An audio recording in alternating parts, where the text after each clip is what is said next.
Mengisahkan Nabi Harun tidak lepas dari kisah Nabi Musa, karena ia adalah juru bicara Nabi Musa ketika menghadap Fir'aun ataupun umat Nabi Musa sendiri.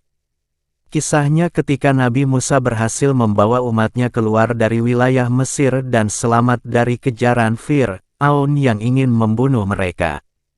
Kini tibalah saatnya Nabi Musa untuk menerima wahyu dari Allah SWT.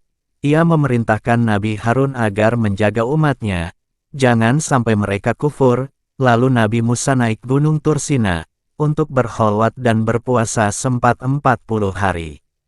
Di atas gunung Nabi Musa kemudian memohon kepada Allah SWT, "Ya Tuhan, dapatkah aku melihat Engkau?"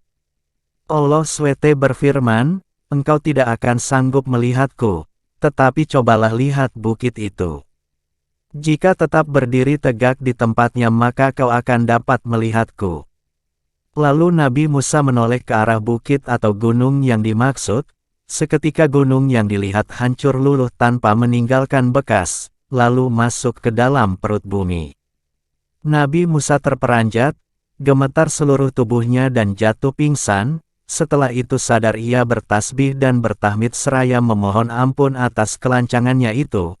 "Maha besar Engkau wahai Tuhan, ampunilah aku dan terimalah taubatku dan aku akan menjadi orang pertama yang beriman kepadamu."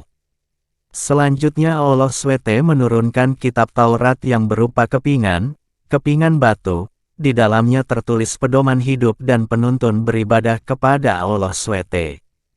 Patung anak sapi ketika Nabi Musa turun dari bukit Tursina ia terkejut, kaumnya lelah tersesat. Mereka berpesta pora dan menyembah patung anak sapi yang terbuat dari emas. Nabi Musa menegur saudaranya yaitu Harun yang telah dititipi agar menjaga umatnya. Nabi Harun berkata bahwa ia sudah memperingatkan mereka, namun mereka tak menganggapnya sebelah mata. Nabi Harun dianggap orang yang lemah. Setelah diselidiki ternyata Samiri lah orang yang mengajak orang itu membuat patung anak sapi dan menyembahnya. Nabi Musa marah sekali sehingga Samiri diusir, dan tidak boleh bergaul dengan masyarakat, sebab Samiri terkena kutukan, jika ia disentuh atau menyentuh manusia maka badannya akan menjadi demam panas itulah siksaan di dunia, adapun nanti di akhirat ia akan dimasukkan ke dalam neraka. Kemudian Nabi Musa memerintahkan kaumnya yang telah tersesat menyembah patung anak sapi supaya bertaubat kepada Allah SWT dengan sebenar-benarnya taubat. 70 orang di antara kaumnya diajak ke Bukit Tursina, untuk mereka adalah orang terbaik. Diajak Nabi Musa untuk memohonkan ampun buat kaumnya yang berdosa. Setibanya di atas bukit, datanglah awan tebal yang meliputi seluruh bukit. Nabi Musa dan kaumnya masuk ke dalam awan itu dan mereka segera bersujud. Selagi bersujud mereka mendengar percakapan Nabi Musa dengan Tuhannya. Pada saat itu timbullah keinginan di benak mereka untuk melihat Allah SWT. Setelah Nabi Musa selesai bercakap dengan Allah SWT, mereka berkata kepada Nabi Musa, "Kami tidak akan beriman kepadamu sebelum kami dapat melihat Allah dengan terang dan nyata."